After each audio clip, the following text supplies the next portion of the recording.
Ouais, mais sauf que la Rolex, elle vaut 8000 balles, faut 2 ans d'attente. À un moment, tu dis, ça va les gars, 2 ans d'attente, 1000 balles. Ouais, bah oui, c'est pas donné. J'arrive pas psychologiquement encore non, c'est impossible. à foutre le prix d'une moto dans une montre. Non. J'adore les pop-corn.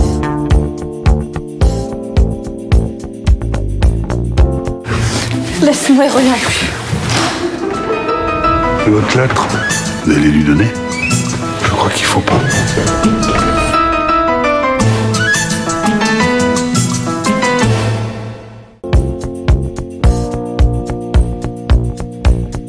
Charléa. C'est un film de Jean Monel. Vous l'avez vu? Et c'est un très beau film sur la passion amoureuse. Très beau film sur la passion amoureuse. Qui s'approcherait presque de la route de Madison. Ouais, c'est marrant, moi j'allais dire la route de Madison. Ah bon. Ah, moi j'aime bien Rocky dans Adrian, avec Adrian. Quand elle lui dit, mais quand même c'est Thanksgiving. Il dit, bon, pour moi c'est jeudi. Et non, il la demande devant les lions, pardon, devant les tigres. Il dit, si t'as rien à faire dans les 30 années, est-ce que tu veux pas... Qu'est-ce qu'on compte faire pendant les 40, 50 ans qui vont venir? Je dis, est-ce que ça t'embêterait pas trop de devenir ma femme?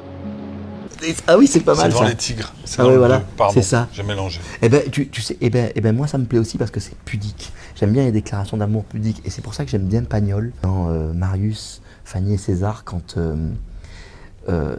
Marius et Fanny se disent qu'ils s'aiment, il dit pas je t'aime, il dit tu sais je t'aime bien. Et à un moment donné il y a Fanny qui lui dit Marius, à quoi tu penses? Et là il y a Marius qui lui répond, il réfléchit, il dit sans la regarder, peut-être bien à toi. À quoi tu penses? Peut-être à toi. Menteur, va. Eh ben, j'aime bien quand il y a la pudeur qui s'empare comme ça de la déclaration d'amour. Et de dire à quelqu'un, tu penses à quoi? Peut-être bien à toi. Ben, c'est une belle déclaration d'amour. Il y a un duo extrêmement populaire, dans un film très populaire, qui m'a bouleversé, mais qui a bouleversé un peu mon adolescence et qui a peut-être même fait que j'ai décidé de prendre ce chemin-là. C'est un duo qui m'avait fasciné. C'était le duo entre Belmondo et Anconina. Enfant gâté? Dans littéralement Enfant gâté. Ah, j'ai pas vu ce film. Et je sais pas pourquoi. Parce que ma mère m'emmenait rarement au cinéma, mais qu'elle m'avait amené voir ce film-là. J'avais 11 ans, je pense.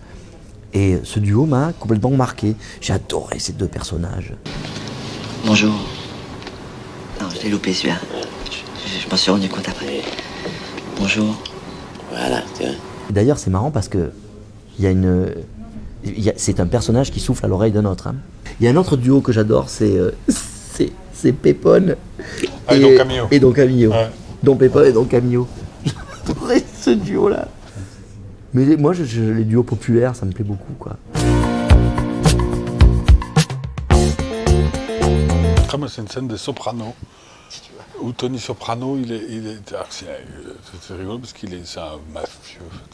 Et tout d'un coup, il est hyper offusqué parce qu'il y a un mec qui garde sa casquette dans le resto. Et il va lui dire, enlève ta casquette. Dans Les Affranchis, il y a des scènes de restaurants de fous. Et il y a une scène de restaurant, moi, que j'adore, dans un film qui est pas très réussi, un film français qui s'appelle Uranus.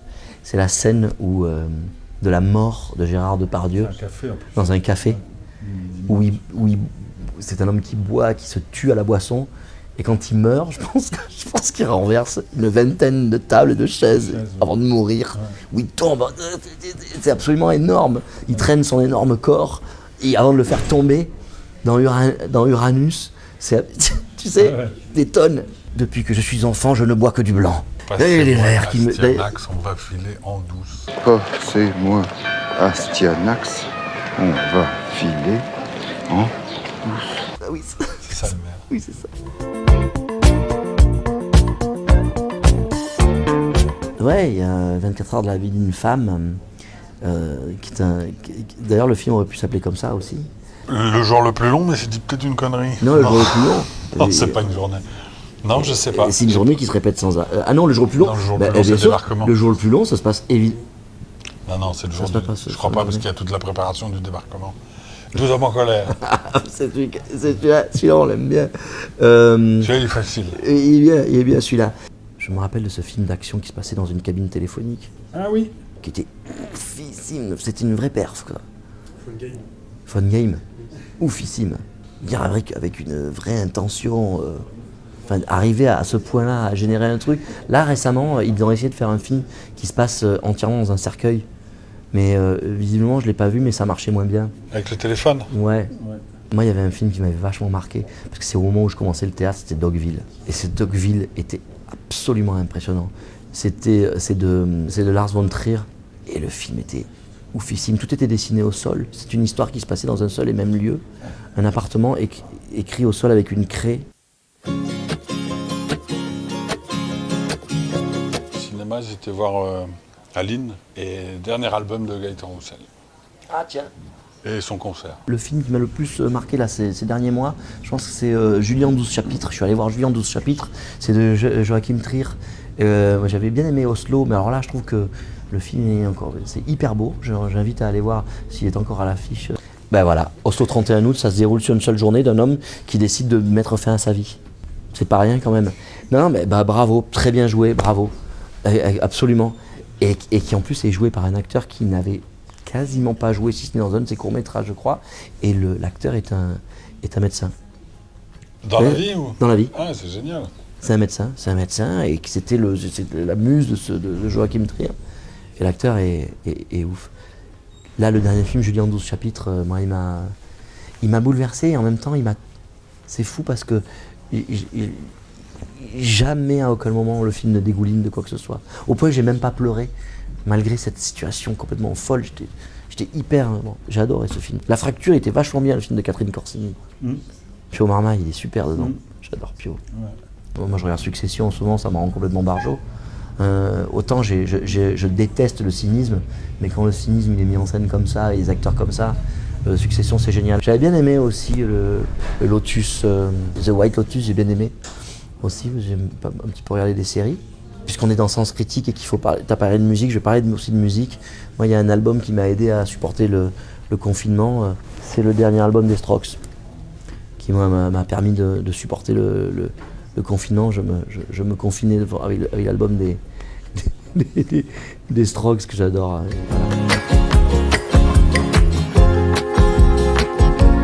Je sais pas, je suis nul en classement de trucs comme ça, mais... Ouais, moi je pense oui, parce que j'ai beaucoup réfléchi et je me suis dit que il n'y avait pas tant de drame que ça finalement. Bien sûr, il y a de la passion amoureuse, mais il n'y a pas de drame dans le sens où ces personnages vont essayer de parvenir à se remettre de cette situation-là. Un drame, c'est quand tu n'arrives pas à te remettre. Or, il y a un chemin qui est hyper positif dans le film. Il y a une trajectoire qui est une trajectoire de vie, qui n'amène pas à la tragédie en tout cas. Et c'est ce que je vous disais tout à l'heure, quoi. Voilà, il y a une histoire d'amour, il y a peut-être un drame amoureux, mais le drame, on ne meurt pas d'amour, quoi. On meurt d'autre chose, mais d'amour, on ne meurt pas. Au pire, on renaît d'un amour, j'en sais rien. Mais en tout cas, voilà. En tout cas, la comédie romantique m'irait plutôt bien. Ah, il y a quelqu'un tout à l'heure qui nous a fait...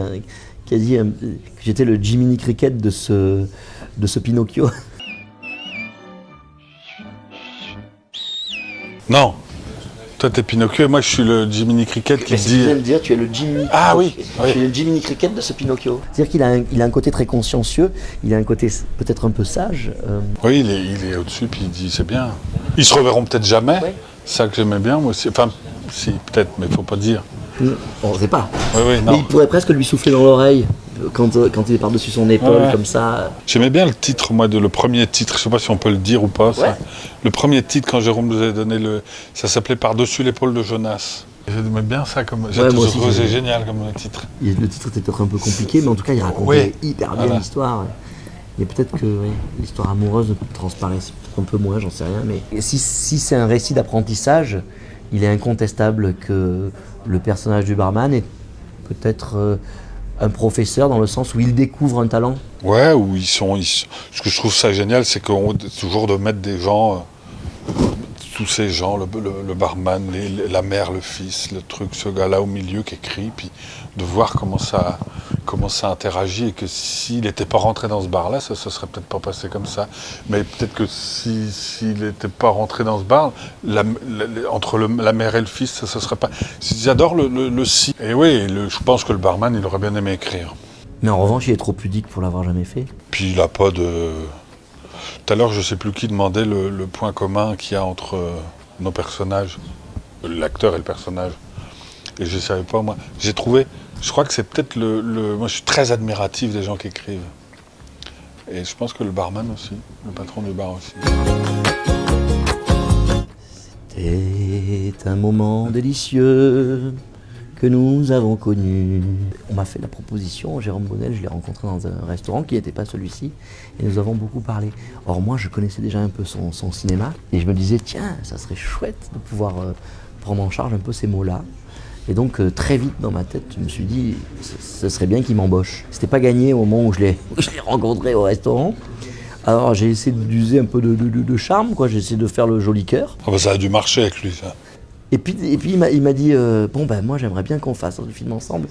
Et je me suis dit, ouf, voilà, maintenant il va falloir arriver à le faire et bien le faire et de me glisser là-dedans, dans ce monde-là. Parce que Jérôme Bonnel, il a un monde qui lui appartient. C'est la première personne qui m'a filmé. J'étais élève au conservatoire, je savais qu'il allait faire son premier film. Et je lui avais dit, oh, tu vas faire un film, je pourrais venir voir comment c'est un tournage, j'ai jamais vu. Et il m'avait dit, oh, je te trouverai un passage. Donc je pensais que j'allais passer, moi. Oui, c'est ça. Je pensais que j'allais passer. Et non, je faisais le frère du personnage principal. J'avais 2-3 jours, une tirade à dire, j'ouvrais la porte, je disais bonjour. Et voilà. Et après, à chaque fois, il me donnait, le film d'après, j'ai fait une scène où je faisais un médecin. Puis à un moment, il m'a dit, non, on fait plus ça. Un jour, je te donnerai un vrai rôle. Et donc, 10 ans après, 15 ans, il m'a appelé. Donc j'étais content de le retrouver. Je l'ai reconnu, parce qu'il n'avait pas changé, et en même temps, il avait vachement évolué, mais je retrouvais ce que j'aimais bien. Et puis, ce que j'aimais surtout, c'est son écriture. J'aime bien son univers, la manière dont il décrit, dont il fait vivre ses personnages. C'est toujours fin, et je sais pas, c'est une langue que j'aime bien, quoi. Puis j'étais content de travailler avec Grégory, parce que je savais que il m'avait dit c'est avec Grégory Montel. J'ai dit, tu vas t'y retrouver dans les prénoms? Il m'a dit oui, alors j'ai dit d'accord, je veux bien.